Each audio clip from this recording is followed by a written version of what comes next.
এটা কিন্তু আমার নানা বাড়ি, কাজে আমি কিন্তু রাগ করতে পারি। নানা বাড়ির উপরে কিন্তু আবদার আছে, কাজে একদম চুপ শান্ত হয়ে বসতে হবে। শান্ত হয়ে না বসলে কথা বলবো না, একদম শান্ত হতে হবে।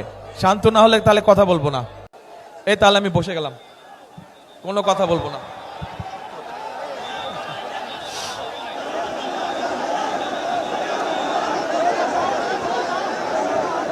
বসতে হবে, শান্ত হয়ে বসতে হবে।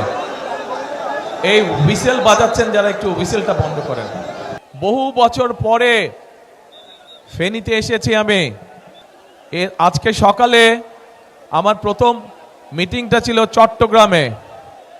চট্টগ্রামের সাথে আমার একটা আবেগ ঘন সম্পর্ক রয়েছে।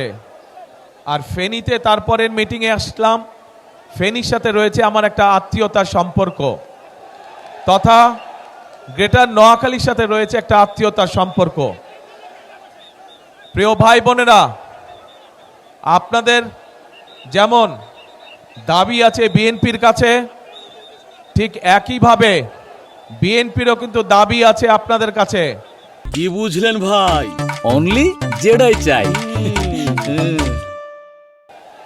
ঠিক ঠিক বলেছে। এই যে পিছনে যারা আছেন, ফেনী, নোয়াখালী, লক্ষ্মীপুরের মানুষের যেমন বিএনপির কাছে একটা দাবি আছে, জোর দাবি এলাকার উন্নয়নের ব্যাপারে, মানুষের সমস্যা দূর করার ব্যাপারে, ঠিক বিএনপিরও একটা দাবি আছে না আপনাদের কাছে? কি সেই দাবি? কি সেই দাবি? ধানের শীষকে জয়যুক্ত করা, ধানের শীষকে জয়যুক্ত করা।